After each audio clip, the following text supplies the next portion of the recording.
nang sa ganun makapagdua tayo prior to the program inshallah.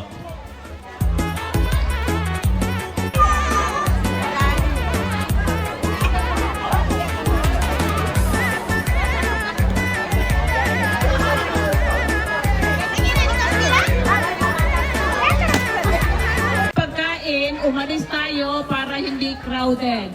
Pwede naman tayong bumalik, okay? Huwag kumuha ng marami kasi maitatapon na naman yan. Babalikan natin lahat yan. May second plate inshallah, okay? Para lahat makakuha. Okay. Magduma na si Ustaz is going to lead the prayer for us while we are having food. الرحمن الرحيم مالك يوم الدين إياك نعبد وإياك نستعين اهدنا الصراط المستقيم صراط الذين أنعمت عليهم غير المغضوب عليهم ولا الضالين آمين. اللهم ربنا ظلمنا أنفسنا وإن لم تغفر لنا وترحمنا لنكونن من الخاسرين. اللهم لا تجعلنا فتنة للذين كفروا واغفر لنا ربنا إنك أنت العزيز الحكيم وتب علينا إنك أنت التواب الرحيم. اللهم ربنا آتنا في الدنيا حسنة وفي الآخرة حسنة وقنا عذاب النار وصل الله على سيدنا محمد النبي الأمي وسلم. سبحان ربنا رب العزة عما يصفون وسلام على المرسلين والحمد لله رب العالمين. Pinagbigyan natin ng mga kababaihan natin, sila ang ng mga una. Pero sa mga lalaki na hindi nauna na, huwag na kayo mamulit, mamaya. Alhamdulillah. So, inshallah ta'ala mga kapatid, just to say, maraming salamat sa ating lahat.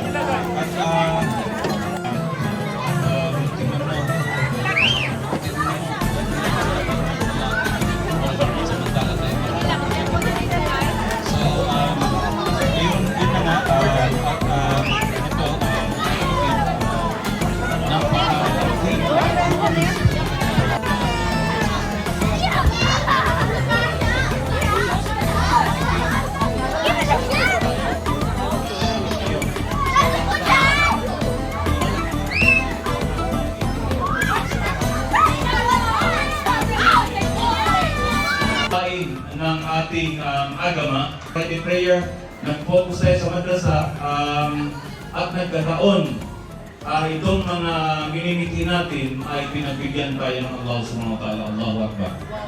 Organisasyon para abutin kung ano yung mga dapat pinapangarap.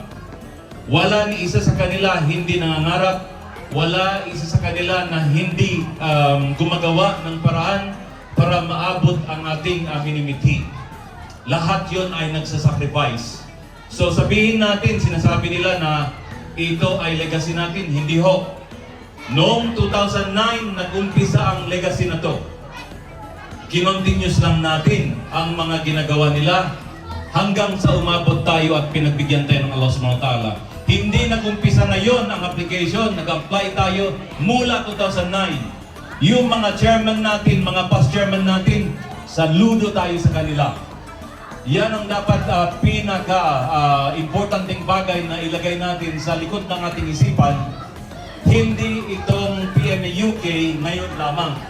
Ang PMA UK nanggaling pa sa 2009, inumpisahan nila hanggang umabot ngayong taon ay napagbigyan tayo ng Allah subhanahu wa ta'ala. Ibig sabihin, lahat ay nagsasakripisyo at ito lang ngayon, this year lang tayo napagbigyan inshallah. So mga kapatid, meron akong ginawang speech. Siguro, for formality sake, basahin ko. At nang sa ganon, hindi ko makaligtaan ano pa yung mga naumpisahan natin noong last 2009. Para at least ma-recall natin lahat ang mga ginagawa natin, inshallah. Dito muna tayo sa mga kalalakihan, mga kababayan naman sa labas. Maririnig naman nila ating mga sinasabi, inshallah ta'ala. So, una sa lahat, to help each other in times of need, whether due to death, sickness, or calamities back home in the our officers with great foresight decided to formalize our group by creating regional representation from Mindanao. Alhamdulillah. This led to the establishment of our constitution and bylaws and the introduction of regional election system, ensuring that every region had a voice in our leadership. One day, a remarkable idea was born. Siguro yun ang rason bakit tayo dumarami dito. Dahil ang Allah Ta'ala magbibigay naman ng favor sa atin. Kung itinatak nila yung simbahan sa ating lugar, itatak naman natin ang ating Allah Ta'ala. Allahu Akbar. Mga kapatid, this vision sparked a series of efforts that took us to Islamic banks. Natatandaan nyo nung last time, pati ng ating kapatid na nandyan lamang sa kanilang region, makakuha tayo ng gawin nyo, dapat meron kayong charity number. Doon tayo bumagsak. Wala tayong charity number that time. So kaya medyo nahirapan tayo at pinanghinaan ng loob. Wallahi lazim mga kapatid, yung pressure is on. Kasi alam natin, responsible tayong lahat bilang officers na talagang kakailangan natin na gagawa ng ibang paraan, how it works, what can we do differently to get this and attain this building. Alhamdulillah, let me just go back again to what I said. We visited the Islamic banks and various organizations seeking guidance and support. Our journey was not without challenges. Napakaraming pagsubok. Yung pagsubok na yan mula noon, last 2009, hanggang ngayon, umaabot pa tayo ng pagsubok. We faced frustration and heated discussions, especially when we struggled to obtain a charity number. Our inexperience led to setbacks and disagreement tested our unity. Kapatid, kung titingnan natin, nakakapanghina ng loob. Pag makita natin ang mga leaders natin ay nagkaroon ng disagreement, yung mga miyembro ay affected.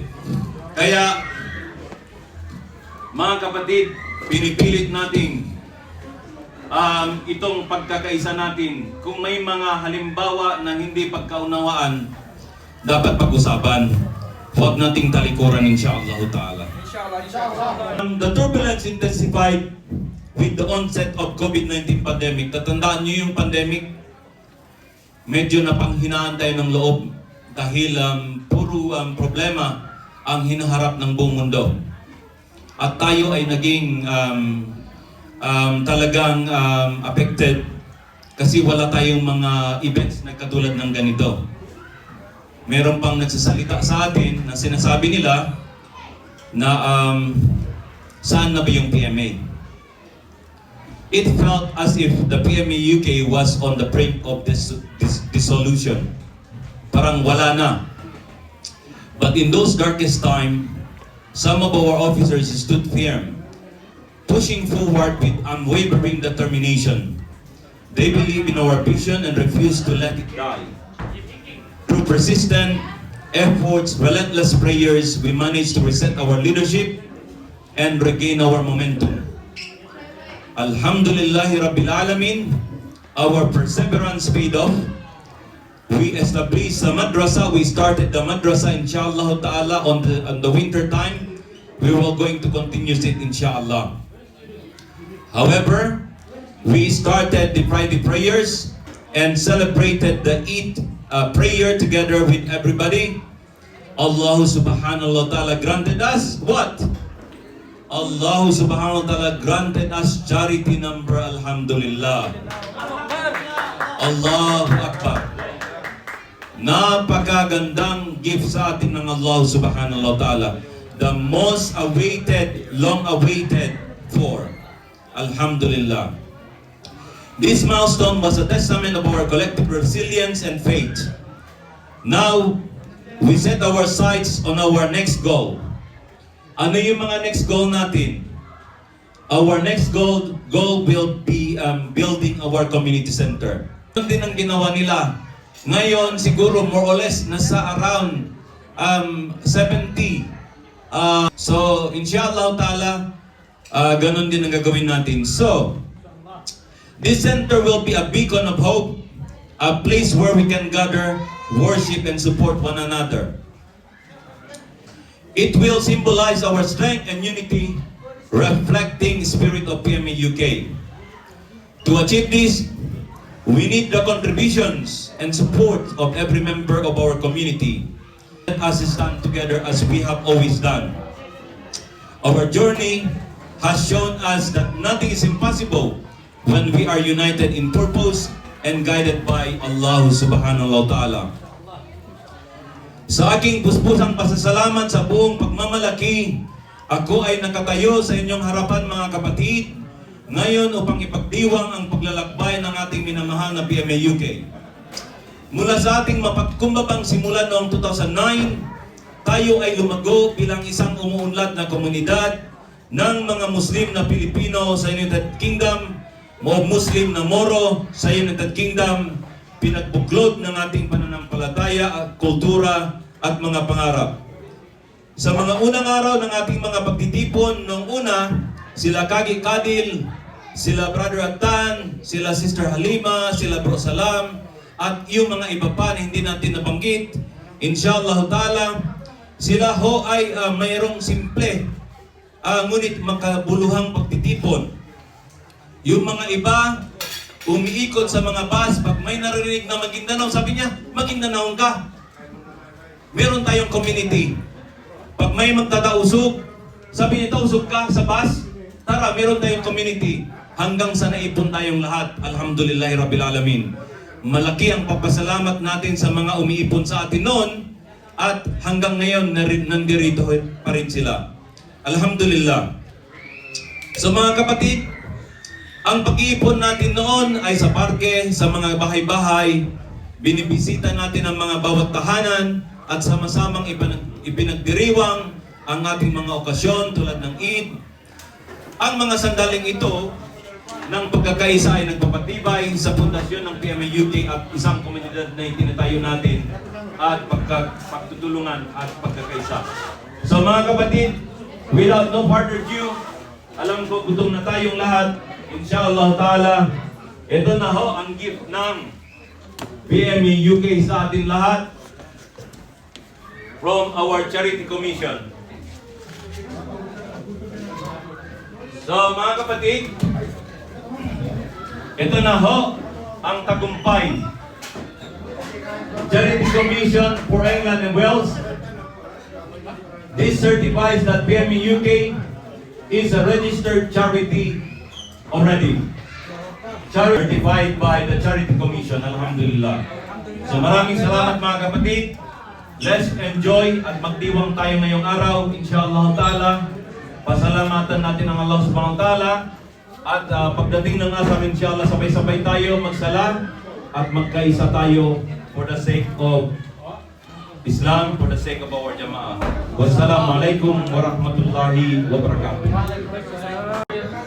Itong tagumpay ng PMA UK ay tagumpay nating lahat. Actually, hindi pa natin matatawag na tagumpay hanggat hindi pa tatayo yung pinaka-asam-asam natin na community center.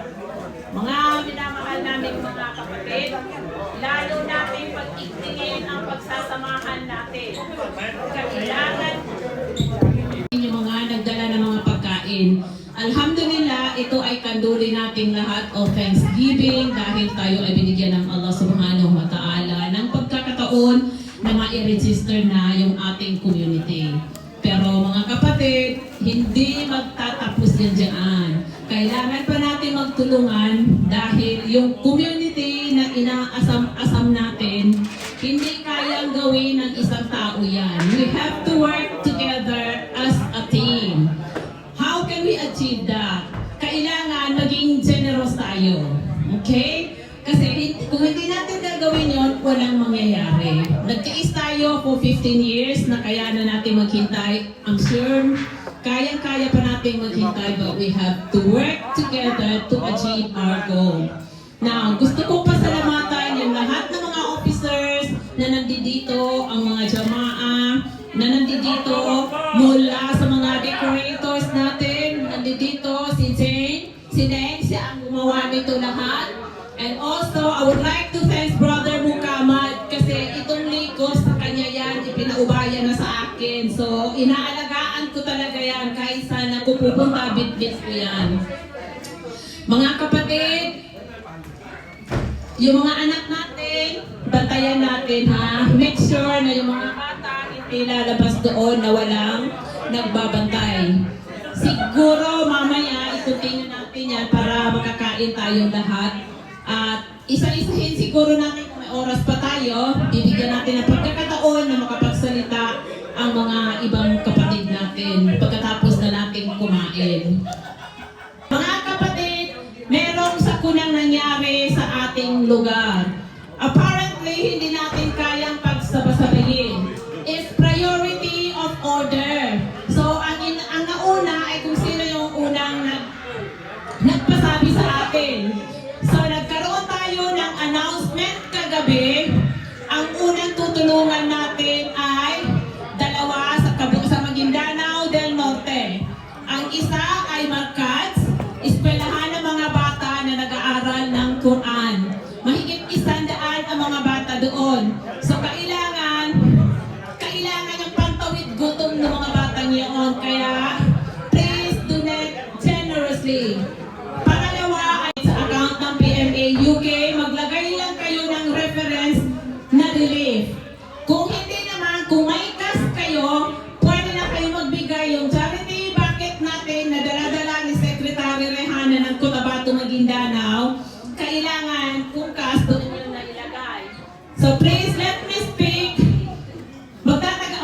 Maguindanao na ako kasi alam ko nandito sila karamihan. So allow me please. For this appeal. Mga suradami sa Maguindanao, Cotabato na mapakatagal tano, tumabang, kano nasulukita no, duwa timan sa mana ipatabangan tano, sa timan nalo sa Matano, Barangay Bagusan, ikadua nalo tampang sa Kabuntalan del Norte, labi magatos sa mga watalo at pamangagi sa Quran. Apengin yung mga silikatan nalo sa mga wata, unang sila makabati sa Quran na makaamong sa PMA UK. So mga sulat ko sa Agama Islam na donate na no, sanday taman abagaga tanong kasi kita no siya na alhamdulillah kita naman gagutuman. So mga sulat na no, so mga waka tanulo, talulagon sa Kurento na makalangag dun sila sa Quran. Na imagine ka inakaamong tanulo. So mga sulat sa Agama Islam. Dapat talulangon. Mga minamahal namin kapatid, please be generous in helping each other. Yung mga kapatid natin nangangailangan ng tulong, nasalanta sila ng landslide, ng tubig. It's heavy flooding. Until now, umuulan pa rin. Blessing mga kapatid ang tumulong. So we are appealing to all of you to make this possible. So nandiyan ang QR code sa gate at doon sa table natin. Thank you very much. Kakain muna tayo and then we'll continue. Mag-enjoy tayo ngayon. Mag-enjoy tayo.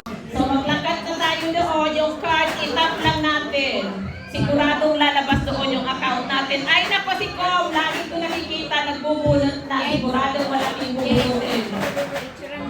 Ay, ang ganda ng kanya. Different colors. Yes.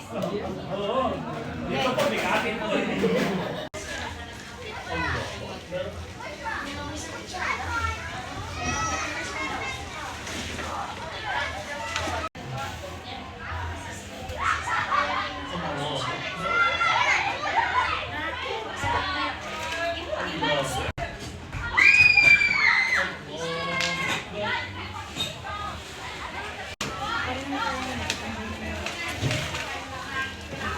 Mainit.